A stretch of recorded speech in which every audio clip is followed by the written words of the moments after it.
Hey there again. I'm Joe Staszak from NittanyCentral with your hot read of the week. The 2024 Penn State football season kicks off this Saturday afternoon with once again lofty expectations.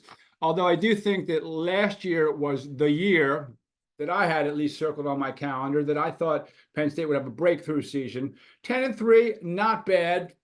Didn't play well against top 10 competition, have to do better than that. But they had that elite defense, and they'll have to reload that defense on the fly this year.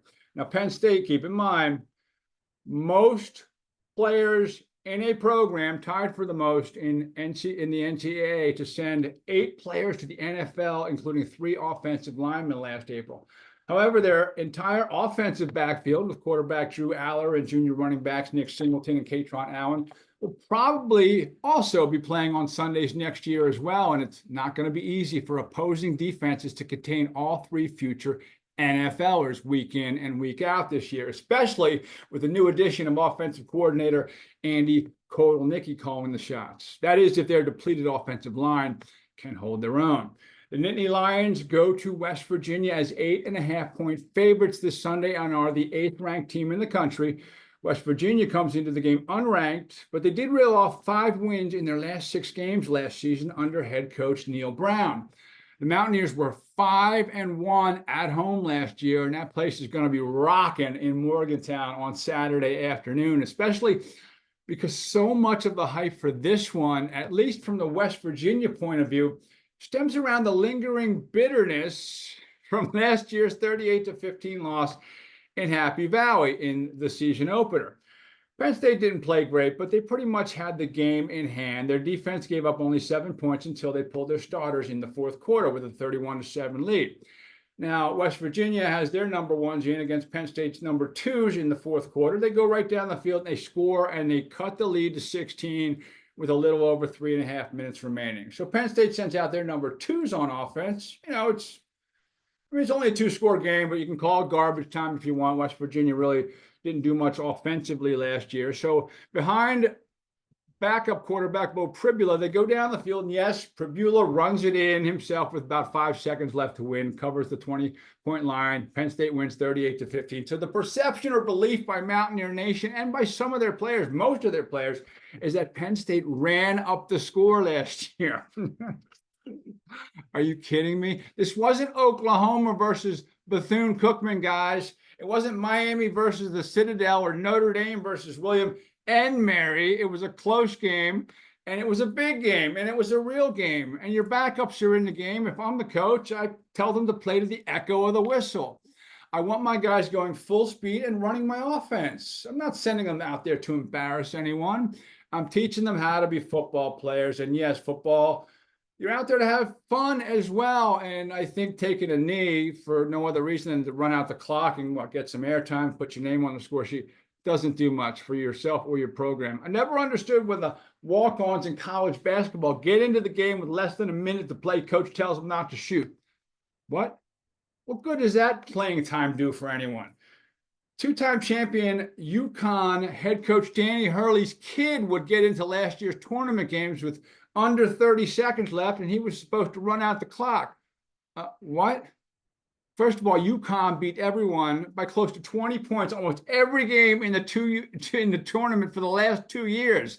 And the walk-ons get 20 seconds in garbage time and are told to run out the clock. If I'm Hurley's son and I get the ball late, it's called catch and release. I'm chucking it. I'm just launching it from NBA 3, from half court, from the side. It doesn't matter. What's coach going to do? Bench me for the next game? Yeah, you already benched me every game, coach. What's the difference? Seriously, though, West Virginia head coach Neil Brown said in a press conference on Monday that he wasn't going to push the issue. Quote, "We're not using it, but it is what it is. They scored late. I don't necessarily have a problem with it as far as it goes, but it is what it is. Our guys need something like that to motivate them. I'll say this. The score of the game is the score of the game, and we didn't play very well. We had a chance to win the game in the third quarter, and we didn't make those winning plays, and they did. But his players aren't about to ignore this one." Defensive tackle Eddie Vesterinen says, quote, "Of course that upset us." He said this on Monday. This past week on our TVs before our meetings, that's the only clip we've been watching. I've been watching that clip. We've watched that clip like 100 times. It just angers me, unquote. They're watching that clip over 100 times for motivation. Isn't the head coach involved in this? For psychological preparation, perhaps? Shouldn't they be watching how to stop Penn State's new offensive coordinator, Andy Kotelnicki's wide zone rushing attack, perhaps? The one that saw him put up 449 yards a game at Kansas last year. I saw this one celebration the offensive line did. This is the defensive tackle talking again, and I take it personally. Everybody on our team took it personal. I think he means personally. But anyway, I think, this is another quote, it will be a day to remember in West Virginia history for sure. Vesterinen said, really? Good luck with that prediction, kid. Look, here's how revenge games work. They really don't. There might be a 5-minute window at the beginning of the game where the scoring team comes in a little extra fired up. Yeah, that is right up until you get slobber knocked on your first hit and you're looking out your ear hole for the next 10 minutes. Then it just becomes a football game and running up the score. Eddie, if you have a problem with the other team scoring and dancing in your end zone, how about don't let them score? Maybe playing better defense next time, Eddie. Mountaineers quarterback Garrett Green said this: the late TD isn't fuel for his team's fire. Quote, not really. We're just looking forward to this year, Green said on Monday. After the game, we were more teed off about what we didn't do as an offense to score enough points to win. The third down right after halftime, there were several key plays in there where if we converted, the game looks different. So the play at the end of the game doesn't really affect us, he said. Read the room, Eddie. But okay, spoken like a true quarterback who is the leader of that West Virginia offense. Doesn't get involved in that nonsense. In any matchup, if I'm asked for a prediction or preview, the first thing I do is look at the quarterbacks.